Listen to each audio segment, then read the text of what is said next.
Hi friends, సూర్యుడు తూర్పును కాకుండా పడమర వైపు ఉదయిస్తే ఏమవుతుందో తెలుసా? అలా పడమర నుండి ఉదయించడం ప్రారంభిస్తే ఏం జరుగుతుందో మీరు ఎప్పుడైనా ఊహించారా? ఇప్పుడు అదే మనం ఈ వీడియోలో తెలుసుకుందాం. వీడియోలోకి వెళ్లే ముందు ఇప్పటికీ మన ఛానల్ ని సబ్స్క్రైబ్ చేసుకోకుండా చాలా మంది వీడియోలు చూస్తున్నారు. ఈ వీడియోని లైక్ చేయండి, ఛానల్ ని సబ్స్క్రైబ్ చేయడం మాత్రం మర్చిపోకండి. ఆలస్యం చేయకుండా వీడియోలోకి వెళ్ళిపోదాం. సూర్యుడు తూర్పును ఉదయిస్తాడని, పడమరలో అస్తమిస్తాడని అందరికీ తెలుసు. భూమి తన చుట్టూ పడమర నుండి తూర్పుకు తిరుగుతుంది, అందుకే సూర్యుడు తూర్పును ఉదయిస్తాడు. సూర్యుడు పశ్చిమాన అస్తమిస్తాడు. ఇదంతా భూమి భ్రమణం వల్లే జరుగుతుంది. భూమి పడమర నుండి తూర్పుకు బదులుగా తూర్పు నుండి పడమరకు తిరగడం ప్రారంభించినప్పుడే సూర్యుడు పడమర నుండి ఉదయించడం సాధ్యమవుతుంది. సూర్యుడు పడమర నుండి ఉదయించడం ప్రారంభిస్తే పగటిపూట రాత్రిగాను, రాత్రి సమయంలో పగలుగాను ఉంటాయి. సముద్రంలో సునామీ వచ్చే భయంకరమైన పరిస్థితి కూడా ఉంటుంది. సూర్యుడు పడమర నుండి ఉదయిస్తే గాలి దిశ తిరగబడుతుంది. సముద్ర ప్రవాహాల దిశలో కూడా మార్పు ఉంటుంది. గాలిలో మార్పు ఉష్ణోగ్రతలో మార్పుకి కారణమవుతుంది. తూర్పు యూరోప్ మరియు ఉత్తర చైనాలో చలి ప్రారంభమవుతుంది. ఎడారి ఉష్ణోగ్రత తగ్గి నివాసయోగ్యమైన పరిస్థితులు ఏర్పడతాయి.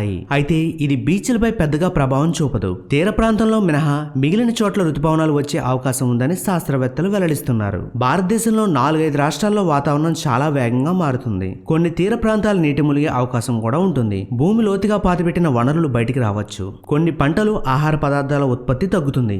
గాలిలో తేమ తక్కువగా ఉంటుంది, కానీ వాతావరణం చల్లగా ఉంటుంది. నేల పైభాగం తక్కువ సారవంతమైనదిగా మారుతుంది.